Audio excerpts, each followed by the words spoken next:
بسم اللہ الرحمن الرحیم۔ کشمیر کے اندر اس وقت صورتحال بہت سنجیدہ ہو چکی ہے۔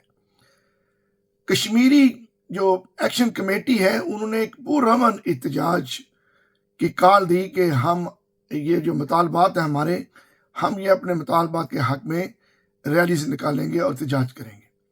وہ مطالبات بالکل غلط نہیں ہیں، میں ان کی تائید کرتا ہوں، تصدیق کرتا ہوں، اور انہوں نے پرامن طور پر احتجاج شروع کیا 29 تاریخ کو۔ لیکن جس طریقے سے فورسز نے ان کے اوپر حملہ کیا اور ان کے اوپر سیدھی گولیاں چلائیں، اور ابھی تک اطلاع کے مطابق 12 لوگ جانوں کا نذرانہ پیش کر چکے ہیں، میں اس کی پرزور مذمت کرتا ہوں۔ اور جو لوگ زخمی ہیں، رب العزت سے دعا ہے کہ وہ جلد صحت یاب ہوں۔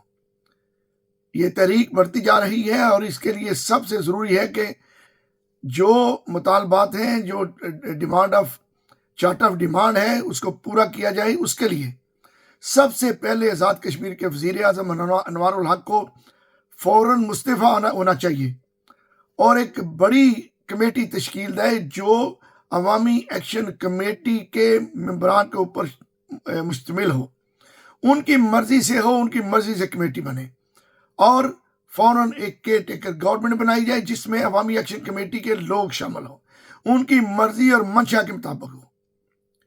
ایف سی اور تمام فورسز جو اسلام آباد سے بھیجی گئی ہیں ان کو فوراً واپس بلایا جائے، امن قائم کیا جائے، کیئر ٹیکر گورنمنٹ لائی جائے، ایک بڑی کمیٹی بنائی جائے اور فیصلے عوامی ایکشن کمیٹی کے مطابق ہوں۔ ان کے مطالبات بالکل جائز ہیں، ان کا کوئی مطالبہ بھی ناجائز نہیں ہے۔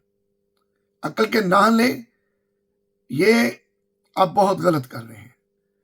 وزیر اعظم پاکستان شہباز شریف، آپ کو اس کے اوپر فوراً ایکشن لینا چاہیے اور آزاد کے وزیر اعظم انوار الحق کو فارغ کرنا چاہیے۔ جو پاکستان کی ملٹری اسٹیبلشمنٹ ہے ان کو بھی اس کے اوپر غور کرنا چاہیے کہ یہ غلط ہو رہا ہے، آپ نے بہت غلط کیا۔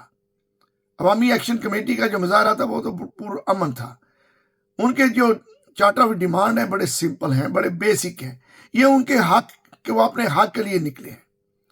آپ کو یہ جو ان کا حق ہے ان کو دینا پڑے گا، آپ کو مطالبات ماننے پڑیں گے فوری طور پر، نہ کہ دیر سے۔ جتنا دیر کریں گے اتنا ہی نقصان زیادہ ہوگا۔ فوری طور پر اس پہ عمل ہونا چاہیے۔